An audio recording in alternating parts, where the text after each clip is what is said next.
اللهم قرأ الفاتحة.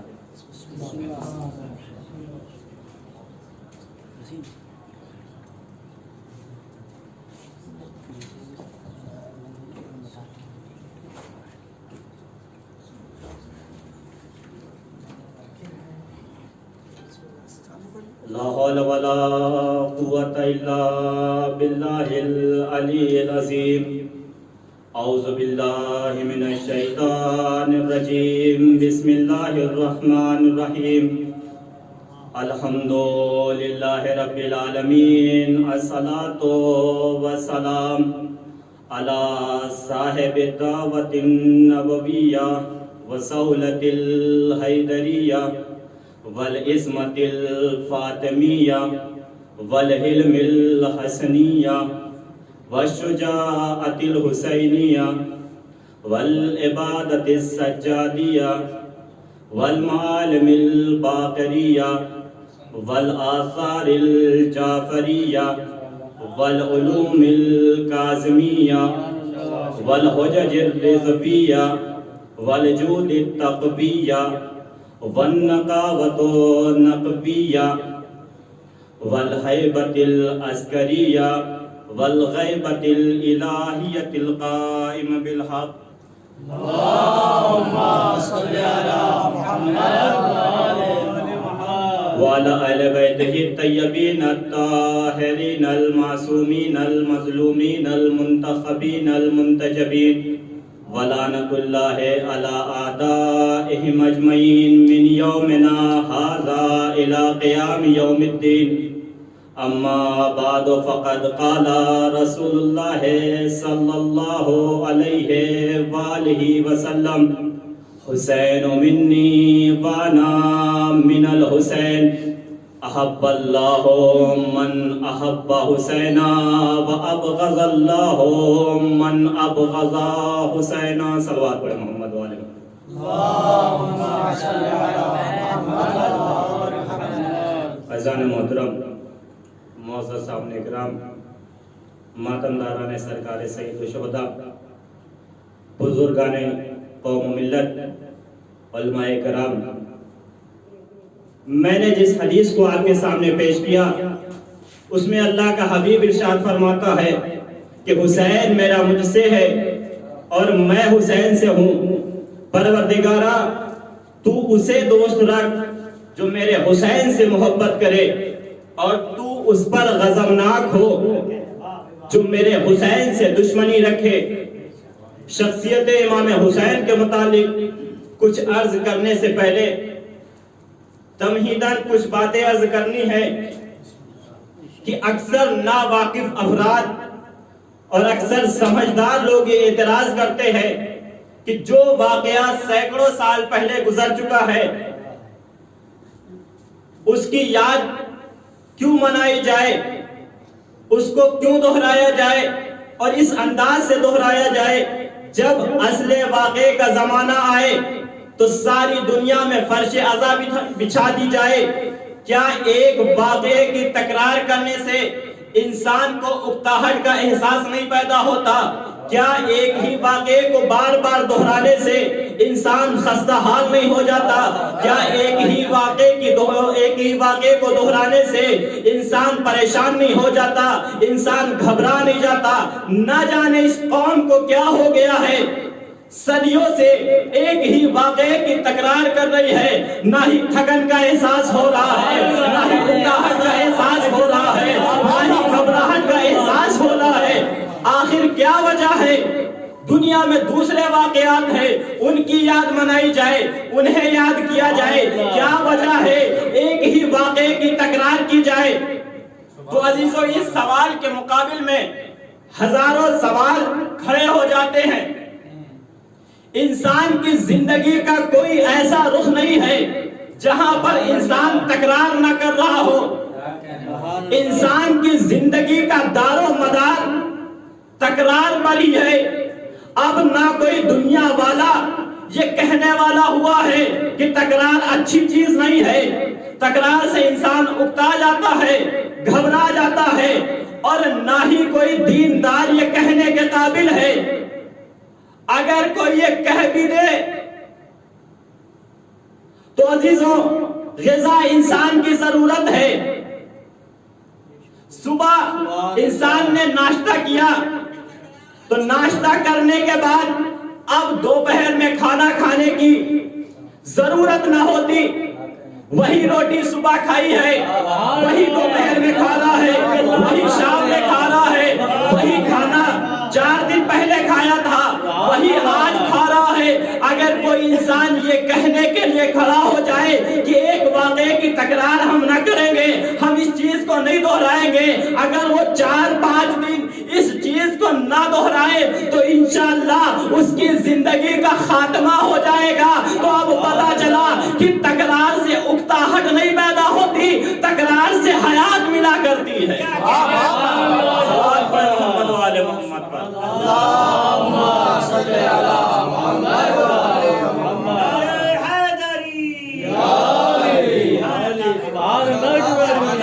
عزیزان محترم, یہی مسئلہ دین و دیانت کے ماحول میں دیکھا جائے تو یہی مسئلہ ہے کہ انسان ابھی صبح کی نماز پڑھ کر آ رہا ہے, دوپہر میں پھر نماز پڑھ رہا ہے, 1 گھنٹہ پہلے مسجد سے آیا تھا, 2 گھنٹے کے بعد پھر مسجد جا رہا ہے. کیوں اس واقعے کی تکرار ہو رہی ہے؟ نماز تو وہی ہے نا, وہی نماز, وہی رکعتیں, وہی رکوع, وہی سجود. اچھا بڑا شوق تھا ایک ہی وقت میں 17 رکعت نماز پڑھ لیا ہوتا تاکہ پورے دن کی چھٹی ہو جاتی. اچھا کل صبح کی 2 رکعت پڑھی تھی, آج صبح کی 3 رکعت پڑھ لی ہوتی, پرسوں مغرب کی 3 رکعت پڑھی تھی, آج مغرب کی 4 رکعت پڑھ لی ہوتی, تاکہ کوئی یہ کہنے والا نہیں ہوتا کہ ایک واقعے کی تکرار کب تک کرتے رہو گے. عزیزو سالہ سال انسان اسی واقعے کی تکرار کر رہا ہے, نماز پڑھ رہا ہے. اگر کوئی بے دین کھڑا ہو جائے اور کہے کہ 1400 سال پرانا قرآن, کب تک اسے پڑھتے رہو گے؟ ریڈیو ویژن سے وہی قرآن, ٹیلی ویژن سے وہی قرآن, گھروں سے اسی قرآن کی آوازیں, مسجدوں سے اسی قرآن کی آوازیں. ارے کوئی اور کتاب ڈھونڈ کے لے آؤ. ایک ہی کتاب کو کیوں دہرایا جا رہا ہے؟ ایک ہی کتاب کے دہرانے سے انسان گھبرا جاتا ہے, اگتا جاتا ہے. کوئی دوسری کتاب لے کے آؤ. تو عزیزو یہ مجلسوں کی ایجاد کربلا کے بعد کی ہے, لیکن ان اعمال کا دار و مدار یہ اعمال کربلا سے پہلے کے ہیں. تو عزیزو جو واقعہ پیغمبر کی وفات کے 50 سال بعد رونما ہوا, اگر اس کے دہرانے سے انسان کو اکتاہٹ کا احساس پیدا ہوتا ہے تو جو 50 سال پہلے کے واقعات ہو, جو 50 سال پہلے کے اعمال ہو, ان کو دہرانے میں تو زیادہ اکتاہٹ ہونی چاہیے. لیکن وہاں پہ کوئی نہیں کہتا کہ کیوں نہ دہرایا جائے. کیوں؟ عزیزو جن چیزوں کو دہرایا جاتا ہے وہ 2 طریقے سے ہوتی ہے. ایک وہ جو بے معنی ہوتی ہے, ایک وہ جو بامعنی ہوتی ہے. اگر کوئی چیز بے معنی ہو تو اس کی تکرار کرنا اچھی بات نہیں ہے, عاقلانہ کام نہیں ہے. لیکن اگر کسی چیز میں حیات پائی جاتی ہو, کسی چیز میں زندگی پائی جاتی ہو, کسی چیز میں بقا پائی جاتی ہو, کسی چیز میں دوام پائی جاتی ہو, تو اب اس چیز کی تکرار کرنے سے انسان گھبراتا نہیں ہے. ان چیزوں کی تکرار کرنا بیوقوفی نہیں ہے. یہی مسئلہ بیمار اور مریضوں کے ساتھ بھی ہے کہ انسان بیمار ہوا, ڈاکٹر کے پاس گیا, ڈاکٹر نے دوا دی کہ آپ کو ہر 6 گھنٹے کے بعد یہ ٹیبلٹ لینی ہے,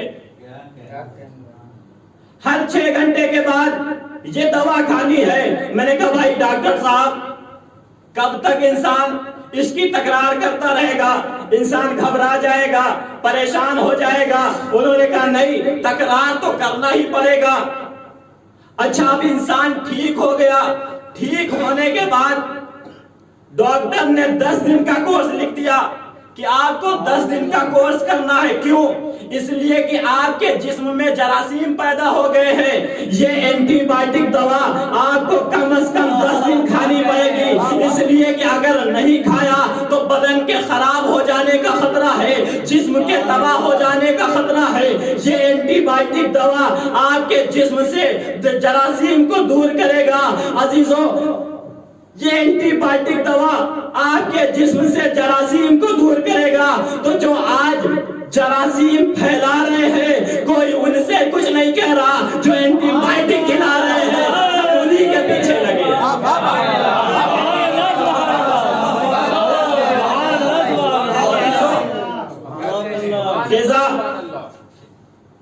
غذا میں انسان کی زندگی پائی جاتی ہے، لہٰذا اس کی تکرار ضروری ہے۔ دوا انسان کی صحت کی ضمانت ہے، لہٰذا اس کی بھی تکرار ضروری ہے۔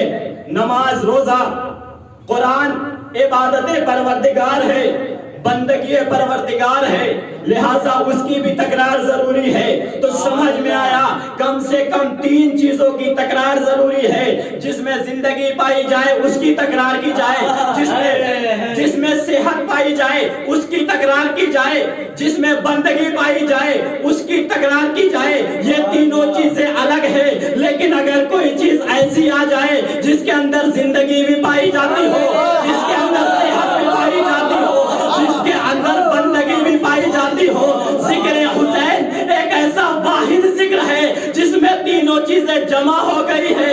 یہ ذکر حسین ایک ایسا ذکر ہے کہ اس کے اندر انسان کی زندگی بھی پائی جاتی ہے، یہی قوموں کی صحت کی بھی ضمانت ہے، یہی عبادت پروردگار بھی۔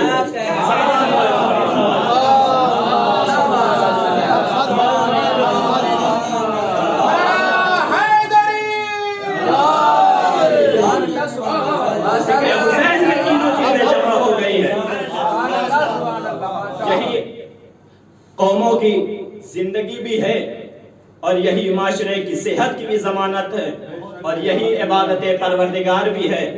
عزیزوں، رسول نے کہا کہ حسین میرا مجھ سے ہے، میں حسین سے ہوں۔ اگر کوئی انسان کسی سے محبت اور عقیدت کا اظہار کرنا چاہتا ہے تو یہی کہتا ہے کہ اس کا تعلق مجھ سے ہے، میرا تعلق اس سے ہے۔ لیکن اگر کوئی انسان کسی سے برات اور بیزاری کا اعلان کرنا چاہتا ہے تو یہی کہتا ہے نہ ہی اس کا تعلق مجھ سے ہے، نہ ہی میرا تعلق اس سے ہے۔ رسول نے حسین و منی وانا من الحسین کہہ کے بتا دیا کہ دیکھو جتنا گہرا تعلق، جتنا گہرا ربط میرا حسین سے ہے اتنا کسی اور سے نہیں ہے۔ لیکن اکثر لوگ اعتراض کرتے ہیں، یہ بات تو سمجھ میں آتی ہے کہ حسین مجھ سے ہے لیکن میں حسین سے ہوں، یہ بات نہیں سمجھ میں آتی، اس لیے کہ وہ نانا ہے، یہ نواسے ہیں۔ عزیزوں، یہ مسئلہ نہ نانا کا ہے نہ نواسے کا ہے، بلکہ مسئلہ کچھ اور ہے جس کی طرف پیغمبر اشارہ فرما رہے ہیں۔ آئیے قرآن کا جائزہ لے تاکہ اس رشتے کے بارے میں پتہ چلے کہ رسول نے یہ کیوں کہا کہ حسین مجھ سے ہے، علی مجھ سے ہے، حسن مجھ سے ہے، فاطمہ میرا ٹکڑا ہے۔ تو جب ہم نے قرآن کا جائزہ لیا تو ہمیں جناب ابراہیم کے بارے میں ملا کہ قرآن میں جناب ابراہیم کے بارے میں ملا۔ جناب ابراہیم اپنے خدا سے کہتے ہیں پروردگارا میری جو دعائیں ہیں، میری جو التماس ہے، میری جو گزارش ہے، ان دعاؤں میں ایک التماس، ایک التجا، ایک گزارش یہ بھی ہے کہ بسم اللہ الرحمن الرحیم وجنبنی وبنی ان نعبد الاصنام۔ پروردگارا مجھے اور میری اولاد کو بت پرستی سے محفوظ رکھنا۔ کیوں؟ اس لیے کہ رب انہن اضللن کثیرا من الناس۔ پروردگارا ان بتوں نے بہت سے لوگوں کو گمراہ کر دیا، بہت سے لوگوں کو راہ راست سے ہٹا دیا۔ جناب ابراہیم ایسے بتوں کے بارے میں کہہ رہے ہیں جو نہ اٹھنے کے قابل ہے، نہ بیٹھنے کے قابل، نہ بولنے کے لائق ہے، نہ کوئی کام کرنے کے قابل ہے۔ یہ ایسے بے کس و بے بس ہے کہ کسی کو نقصان تک نہیں پہنچا سکتے تو کسی کو فائدہ کیا پہنچائیں گے۔ ایسے بے کس و بے بس ہے کہ اگر مان لو تو خدا ہے، نہ مانو تو پتھر ہے۔ ان کے بارے میں خلیل خدا کہہ رہے ہیں ان بتوں نے بہت سے لوگوں کو گمراہ کر دیا۔ پھر اپنی برات اور بیزاری کا اعلان کرتے ہوئے فرماتے ہیں جو ان بتوں کی وجہ سے گمراہ ہو جائے، جو ان بتوں کی وجہ سے بہک جائے، میرا اس سے کوئی تعلق نہیں ہے۔ پھر میرا تعلق کس سے ہے؟ جناب ابراہیم کہتے فمن تبعنی فإنہ منی۔ جو میری اتباع کرنے والا ہے، جو میری اتباع کرنے والے ہیں، میرا تعلق صرف انہی سے ہے. جو اتباع کرنے والے نہیں ہیں ان کا معاملہ تیرے حوالے ہے.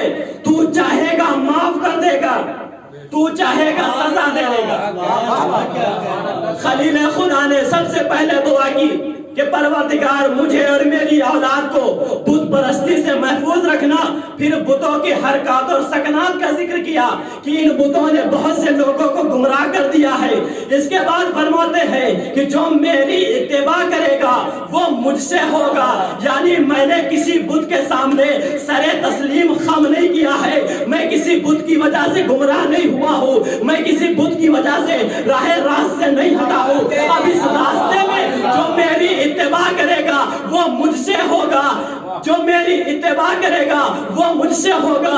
زبان خلیل سے پہل یہ لفظ منی ان کے لیے استعمال ہوا جو نبی کا اتباع کرنے والے ہو. عزیزو آپ پتا چلا کہ پہلے نبوت سے لفظ منی ان کے لیے استعمال ہوتا ہے کہ جو نبی کا اتباع کرنے والے ہو، جو نبی کا اتباع کرنے والے ہو. رسول نے یہ لفظ منی کسی صحابی کے بارے میں کیوں نہیں فرمایا، کسی صحابی کے بارے میں کیوں نہیں کہا، اہل بیت کے بارے میں ہی کیوں کہا؟ اس لیے کہ خلیل خدا پہلے بتا چکے ہیں منی انہی کو کہا جاتا ہے جن کا سر بتوں کے سامنے نہ جھکے، جن کا سر بتوں کے سامنے جھک جائے انہیں منی نہیں کہا جاتا.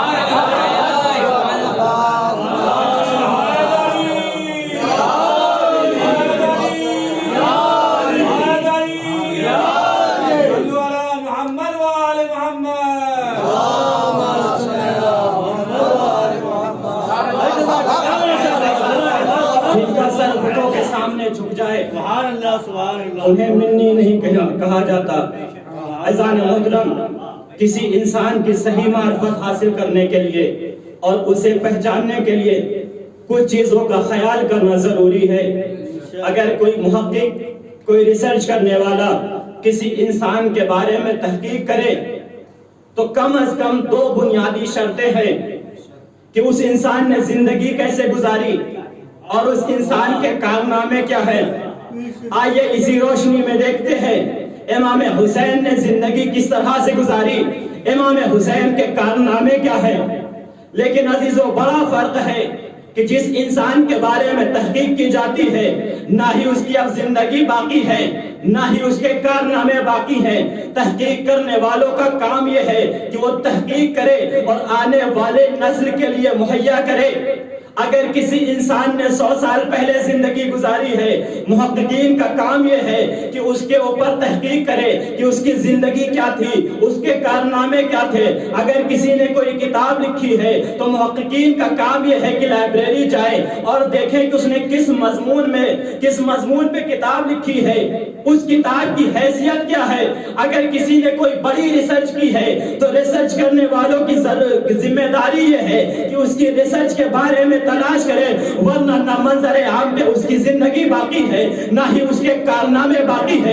امام حسین کی شخصیت ان دونوں مرحلے میں دنیا کے عام لوگوں سے الگ ہے، اس لیے کہ امام حسین نے راہ خدا میں سر کٹا کر اپنی زندگی کو بچا لیا، راہ خدا میں سر کٹا کر اپنی حیات کو بچا لیا اور اسلام کو بچا کر اپنے کارنامے کو زندہ کر لیا.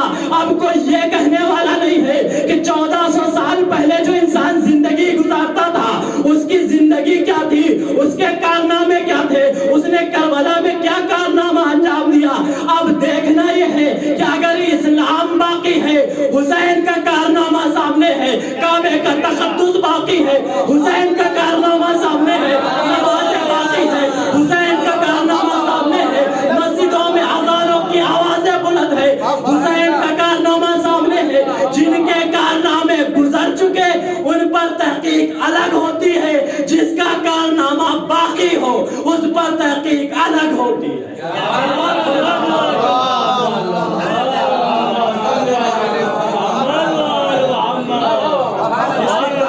گزر چکے اس پر تحقیق الگ ہوتی ہے، جس کے کارنامے باقی ہو ان پر تحقیق الگ ہوتی ہے. عزیزو، جس نے بھی تاریخ اسلام کا ایک ورق بھی پڑھا ہوگا اسے کم سے کم اتنا تو علم ہے کہ امام حسین نے جس کے خلاف قیام کیا، جس کو خلیفۃ المسلمین نہیں بننے دیا، جس کو جانشین پیغمبر نہیں بننے دیا، وہ تاریخ اسلام سے کوئی الگ شخصیت کی۔ عزیزو، امام حسین علیہ السلام نے اپنی قربانی کے ذریعے سے یزید کو اس مقام پر پہنچا دیا کہ اب کوئی بھی یزید کی حمایت کرنے والا یزید کی تعریفیں نہیں کرتا، بلکہ یزید کی جانب سے صفائیہ پیش کرتا ہے۔ توجہ کیجئے گا، اب کوئی بھی یزید کا حمایت کرنے والا یزید کی تعریفیں نہیں کرتا، بلکہ یزید کی جانب سے صفائیہ پیش کرتا ہے کہ بیچارے یزید کو بلا وجہ بدنام کیا جا رہا ہے، وہ تو شام میں بیٹھا تھا، اسے کیا معلوم کہ مدینے میں بیعت کا مطالبہ کیا گیا، اسے کیا معلوم کہ لوگ حالت احرام میں خنجر چھپا کر طواف کر رہے ہیں، اسے کیا معلوم امام حسین کو کس نے شہید کیا۔ عزیزو، لوگوں کی یہ صفائیہ پیش کرنا اس بات کی دلیل ہے کہ امام حسین نے یزید کو اس مقام پر پہنچا دیا کہ اب کوئی بھی یزید کی تعریفیں نہیں کرتا، اب کوئی بھی سر اٹھا کے بات کرنے کے قابل نہیں ہے۔ تو کہنے دیجئے، کل کربلا میں جس نے سر کاٹا تھا اس کا کوئی چاہنے والا سر اٹھا کے بات کرنے کے قابل نہیں ہے، لیکن کل کربلا میں جس نے سر کٹایا تھا اس کا ہر چاہنے والا سر اٹھا کے بات کر رہا ہے۔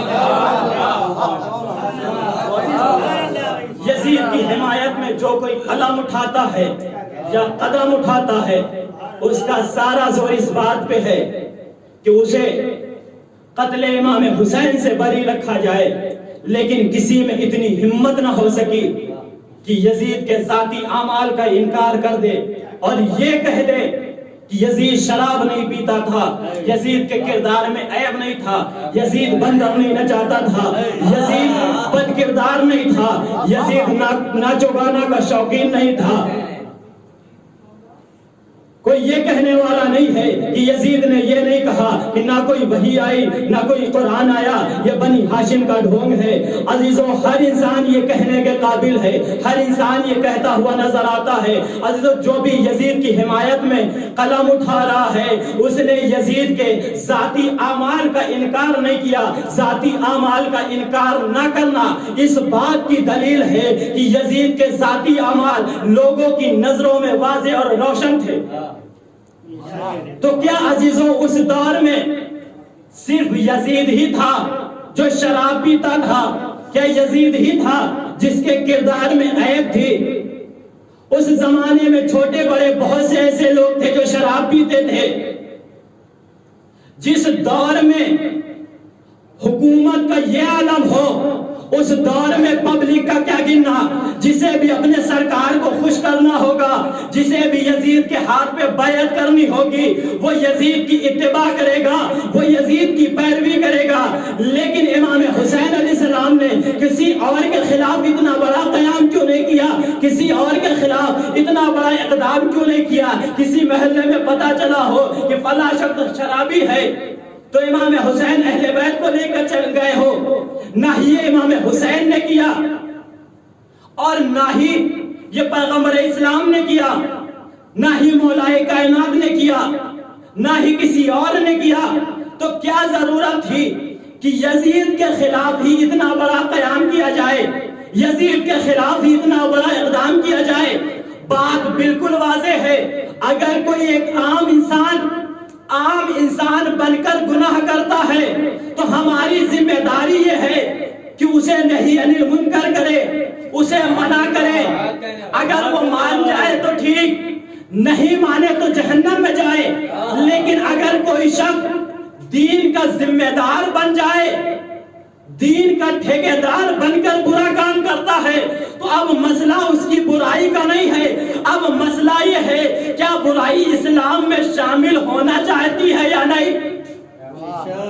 اگر کوئی ایک عام انسان اپنے گھر میں بیٹھ کر شراب پیتا ہے، ایک مسجد کا پیش نماز محراب میں بیٹھ کر شراب پیتا ہے، تو جو گھر پہ بیٹھ کر شراب پیتا ہے، ہماری ذمہ داری یہ ہے کہ اسے منع کرے۔ اگر وہ مان جائے تو ٹھیک، نہیں مانے تو جہنم میں جائے، نالائق کہلایا جائے گا۔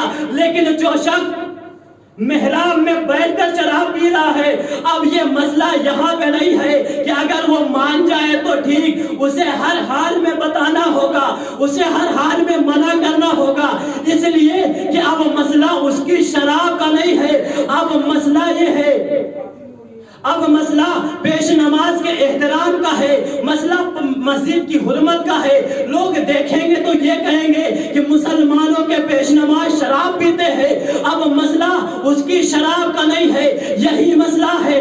اگر یزید کوئی عام انسان ہوتا اور شراب پیتا اور بد کرداری بھی کرتا تو اتنے بڑے اقدام کی ضرورت نہیں تھی۔ یزید تخت نشین ہوا تھا، اپنے آپ کو خلیفۃ المسلمین کہہ رہا تھا۔ اب مسئلہ یزید کی شراب کا نہیں ہے، اب مسئلہ شراب اور اسلام کا ہے۔ اب مسئلہ یہ ہے، کیا اسلام شراب کو برداشت کرتا ہے یا شراب کو برداشت نہیں کرتا؟ اگر اسلام شراب کو برداشت نہیں کرتا تو جو یہ حاکم بنا بیٹھا ہے یہ شراب کیوں پی رہا ہے؟ یزید کا سارا زور اس بات پہ تھا کہ اسلام کے دامن میں اتنی وسعت پیدا کر دی جائے کہ شراب بھی شامل ہو جائے، زنا بھی شامل ہو جائے، ناچ گانا بھی شامل ہو جائے، سود بھی شامل ہو جائے۔ لیکن امام حسین کے قیام کا اہم مقصد یہ بھی تھا کہ شراب الگ رہے، زنا الگ رہے، شراب الگ رہے، بد کرداری الگ رہے۔ بد کرداری کرنے والے کو بد کردار کہا جائے گا، اسلام کا ذمہ دار نہیں کہا جائے گا۔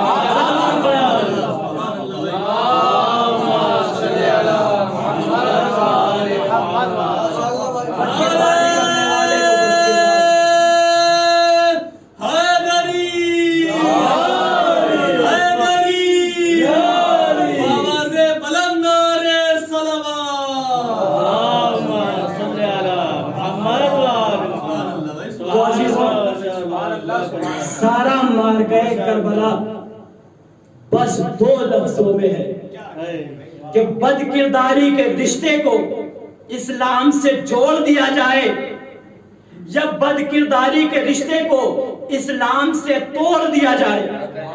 یزیدیت کی پوری کوشش یہ تھی کہ بد کرداری کے رشتے کو اسلام سے جوڑ دیا جائے تاکہ بد کرداری کر کے انسان خلیفۃ المسلمین بن جائے۔ لیکن امام حسین کے قیام کا اہم مقصد یہ تھا کہ بد کرداری کے رشتے کو اسلام سے توڑ دیا جائے تاکہ بد کرداری کرنے والا بد کردار ہو۔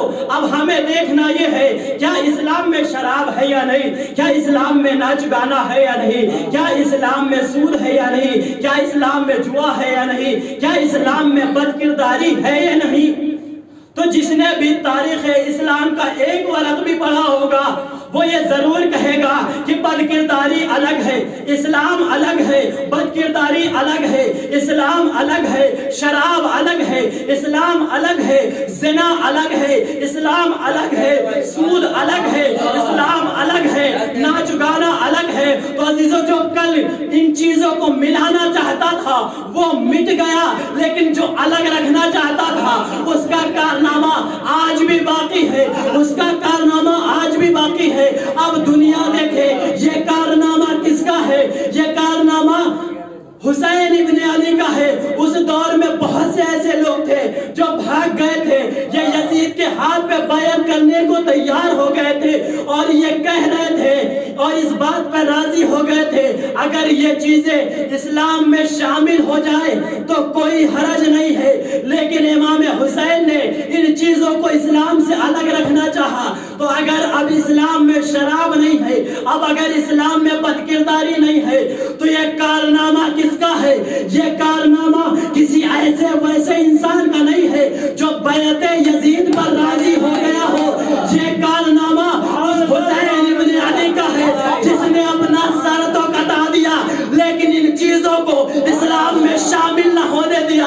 تو جب تک پاکیزہ اسلام باقی ہے، اسلام کی گردن پہ حسین کا احسان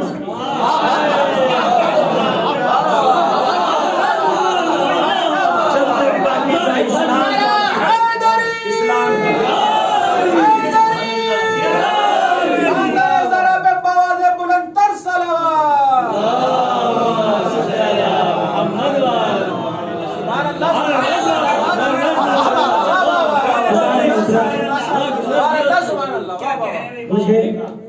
جس کے مصائب پڑھنے ہیں اس کی فضیلت کے لیے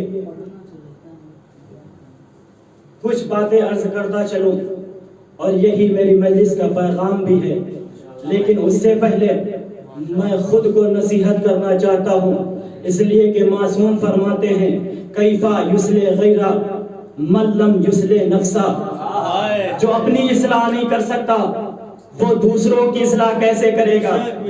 عزیزوں، آج اس دور میں ہر انسان کے زبان پہ ایک ہی نعرہ ہے، ایک ہی آواز ہے، الاجل یا امام، اے امام ظہور کیجئے، اے امام جلدی کیجئے، اے امام ہم آپ کے منتظر ہیں، ہم آپ کا انتظار کر رہے ہیں۔ تو عزیزوں انصاف سے بتائیے، کیا انتظار کر لینا ہی کافی ہے یا انتظار کے ساتھ ساتھ اور کوئی بھی چیزیں ضروری ہے؟ مثال کے طور پہ آپ سے کسی نے کہا مولانا صاحب مجلس پڑھنی ہے، آپ نے کہا کب پڑھنی ہے، اس نے وقت بتایا، آپ نے کہا کہ انشاءاللہ میں پہنچ جاؤں گا، اب اس کا فون آ رہا ہے مولانا صاحب ہم آپ کے منتظر ہیں، ہم آپ کا انتظار کر رہے ہیں۔ میں نے کہا یہ بتاؤ فرش عزا بچھ گئی یا نہیں، عزا خانہ سج گیا یا نہیں، منبر لگ گیا یا نہیں، پبلک آ گئی یا نہیں؟ اس نے کہا مولانا صاحب آپ آ تو جائیے، انشاءاللہ سارے انتظامات ہو جائیں گے۔ جب میں وہاں پہ پہنچا میں نے کیا دیکھا؟ نہ ہی ابھی فرش عزا بچھی ہے، نہ ہی ابھی منبر لگا ہے، نہ ہی ابھی عزا خانہ سجا ہے، نہ ہی ابھی پبلک آئی ہے۔ تو عزیزو انصاف کے ساتھ بتائیے، کیا اس کا صرف انتظار کر لینا کافی ہے یا انتظار کے ساتھ ساتھ ان چیزوں کا انتظام کرنا بھی ضروری ہے؟ تو عزیزو جب ایک چھوٹے سے ذاکر کے لیے، ایک ادنا سے ذاکر سے کے لیے صرف انتظار کر لینا کافی نہیں ہے، تو جو امام وقت ہو اس کے لیے صرف انتظار کر لینا کیسے کافی ہوگا؟ اس کے لیے صرف انتظار کافی نہیں ہے بلکہ انتظار کے ساتھ ساتھ انتظام کرنا بھی ضروری ہے۔ آج پوری دنیا امام کے منتظر ہے، امام کا انتظار کر رہی ہے، یہاں تک مراجع کرام اور فقہا بھی امام کے منتظر ہیں۔ لیکن ہم نے کربلا میں دیکھا کہ علی اکبر، ہم نے کربلا میں دیکھا قاسم جیسا ہم شکل حسن بھی موجود ہے، علی اکبر جیسا شبیہ پیغمبر بھی موجود ہے، عباس جیسا قمر بنی ہاشم بھی موجود ہے، سید سجاد اور محمد باقر جیسے امام موجود ہے۔ تین اماموں کی موجودگی میں بھی امام حسین کسی کا انتظار کر رہے ہیں۔ عزیزو جملے کو بدل کر یوں کہہ دیا جائے، آج اس دور میں تمام فقیہ جس کے منتظر ہو اسے امام کہتے ہیں، کربلا میں امام جس کا منتظر ہو اسے حبیب ابن مظاہر کہتے ہیں۔ عزیزو حبیب ابن مظاہر کے لیے دو مصرے کہ بے تکلف جسے مقتل میں بلایا جائے، دوست ہو تو حبیب ابن مظاہر کی طرح۔ عزیزو وہ وقت بھی آتا ہے کہ آقا حسین حبیب کے نام خط لکھتے ہیں، من الحسین ابن علی الى رجل فقی حبیب ابن مظاہر۔ یہ خط حسین ابن علی کی جانب سے فقیہ رجل فقی حبیب ابن مظاہر کے لیے ہے۔ قاصد حسین حبیب کے دروازے پہ پہنچا، دق الباب کیا، حبیب کھانا نوش فرما رہے تھے، حبیب نے کھانا چھوڑا، دروازے پہ آئے، پوچھا کون؟ کہا انا برید الحسین، میں حسین کا قاصد ہوں۔ اتنا سننا تھا، حبیب نے دروازہ کھولا، دروازہ کھولنے کے بعد حسین کے خط کو لیا، سر پر رکھا، آنکھوں سے لگایا۔ عزیزو مجھے وہ منظر یاد آ گیا کہ بچپنے کا عالم ہے، آقا حسین آگے آگے چل رہے ہیں، حبیب پیچھے پیچھے چل رہے ہیں، لیکن منظر عجیب ہے۔ حبیب آقا حسین کے قدموں کی خاک کو اپنے سر پہ رکھ رہے ہیں۔ ارے جس حبیب نے آقا حسین کی قدموں کی خاک کو اپنے سر پر رکھا ہو، وہ آقا حسین کی تحریر کو کس طریقے سے آنکھوں سے نہ لگائے گا۔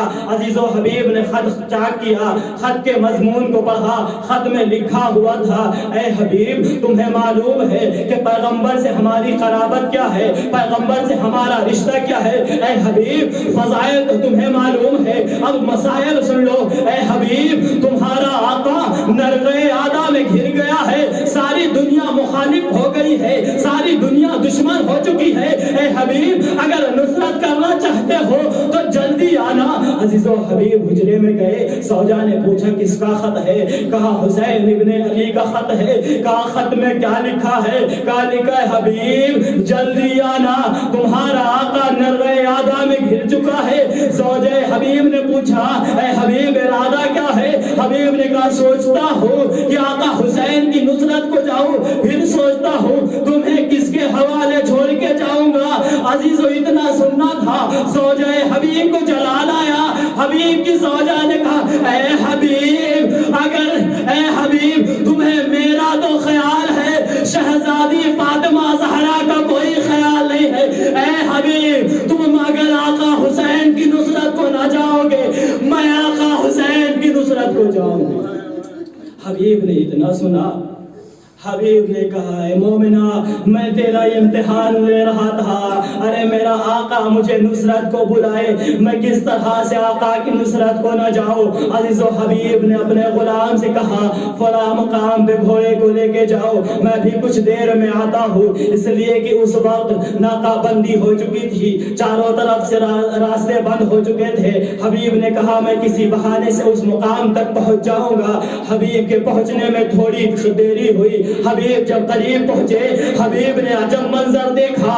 کیا دیکھا کہ رہوار کے آنکھوں سے اشک جاری ہے، رہوار کے آنکھوں سے اشک جاری ہے۔ غلام رہوار کو سمجھا رہا ہے اے اسب باوفا گریہ نہ کر، اگر میرا مالک نہ آیا تو میں تجھ پر سوار ہو کے آقا حسین کی نصرت ہو جاؤں گا۔ حبیب نے یہ منظر دیکھا، حبیب نے کہا اے آقا حسین مجھے نہیں معلوم تھا آپ پہ ایسا وقت آ گیا کہ جانور بھی گریہ کرتے ہیں، غلام بھی اپنی جان کو قربان کرنے کو تیار ہے۔ عزیزو حبیب گھوڑے پہ سوار ہوئے، گھوڑے پہ سوار ہونے کے بعد اپنے غلام سے کہتے ہیں غلام تو نے میری بڑی خدمت کی، میں تجھے کوئی انعام تو نہیں دے سکتا، لیکن جا میں نے تجھے راہ خدا میں آزاد کیا۔ غلام نے کہا آقا آپ نے انصاف نہیں کیا، جب تک اپنی خدمت لینی تھی آپ نے مجھے اپنی غلامی میں رکھا، لیکن جب آقا حسین کی نصرت کا وقت آیا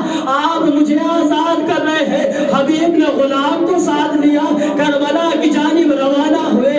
امام حسین نے کیا دیکھا کہ کوفے سے ایک گرد نمودار ہو رہی ہے، ابھی کوفے سے ایک گرد نمودار ہو رہی ہے۔ امام حسین نے کہا اے میرے چاہنے والوں، اے میرے جگر کے ٹکڑوں، ارے آگے بڑھ کے استقبال کرو، میرے بچپن کا دوست حبیب ابن مظاہر آ رہا ہے۔ آقا حسین نے حبیب کا استقبال کیا۔ حبیب جب پہنچے ہیں نا ایک شور برپا ہوا، اس شور کی آواز خیمے میں پہنچی۔ زینب نے کہا فضا جا کے دیکھو آخر ماجرا کیا ہے، اس لیے ابھی صبح سے یہی سننے میں آتا ہے کہ دشمن کی جانب لشکر پہ لشکر آ رہے ہیں، جاؤ دیکھو اب کیا ہوا۔ جب فضا در خیمہ پہ آتی ہے کیا دیکھتی ہے کہ حبیب آئے ہوئے ہیں۔ فضا خیمے میں گئی، کہا شہزادی مبارک ہو، آپ کے بھیا حسین کے بچپن کے دوست حبیب ابن مظاہر آئے ہیں۔ اتنا سننا تھا، شہزادی نے کہا فضا جا کے حبیب کو میرا سلام کہہ دو اور کہہ دو اے حبیب تمہارا بہت شکریہ، اے حبیب تم ایسے وقت آئے ہو جب تمہاری ضرورت ہے۔ فضا در خیمہ پہ آئی، آنے کے بعد کہے حبیب شہزادی آپ کو سلام کہہ رہی ہے۔ حبیب سرزمین کربلا اپنے سر پہ رکھنا شروع کیا اور کہا واہ مصیبتا، یہ کیسا وقت آ گیا کہ شاہزادیاں غلام زادوں کو سلام کر رہی ہیں۔ اشرکم اللہ، خدا آپ کو کوئی غم نہ دے سوائے مظلوم کربلا کے۔ امام علی رضا علیہ السلام فرماتے ہیں من بکا علی الحسین وابکا وتباکا فلاح الجنہ، جو روئے یا رلوائے یا رونے جیسی شکل بنائے اس پر جنت واجب ہے۔ عزیزوں مسائل پڑھنے کا نام نہیں ہے، مسائل نام ہے تصور کا۔ تصور کریں عشق خود بخود جاری ہوں گے۔ عزیزوں بس میں نے آپ کی عبادت تمام کر دی۔ وہ وقت بھی آیا جب سب اصحاب و انصار شہید ہونے لگے، حبیب جنگ کی اجازت کے لیے آتے ہیں، حبیب کو جنگ کی اجازت ملی، حبیب میدان گئے، جنگ کرتے جاتے ہیں، جنگ کرتے جاتے ہیں۔ 80 سالہ ضعیف کب تک جنگ کرتا؟ ایک مرتبہ زخموں سے چور ہو کر حبیب گھوڑے سے زمین پہ آئے۔ گھوڑے سے زمین پہ آنا تھا کہ حبیب نے آواز دی اے آقا حسین آخری نصرت کو آئیے۔ عزیزوں روایت کے فقرے ہے کہ جیسے ہی آقا حسین نے حبیب کی یہ آواز سنی، چہرے پہ خستگی کے آثار نمودار ہو گئے۔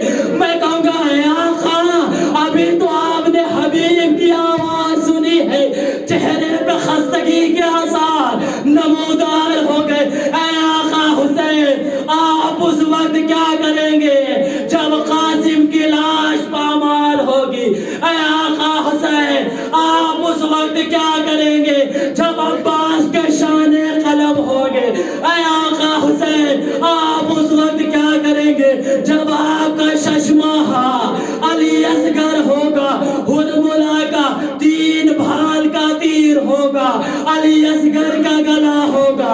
اے آقا حسین آپ اس وقت کیا کریں گے جب آپ کا کلیل جوان علی اکبر ہوگا، سینے میں برچھی کی علی ہوگی، ایڑیا لگڑ رہا ہوگا، آپ قریب تو جائیں گے، سینے سے برچھی کی علی نکالیں گے، لیکن برچھی کی علی کے ساتھ علی اکبر کا کلیجہ باہر آ جائے گا۔ علی اکبر کی روح کفن سے انسری سے پرواز کر جائے۔ اللہ لعنت اللہ علی القوم سیعلم الذین ظلموا ای منقلب ینقلبون انا للہ و انا الیہ راجعون۔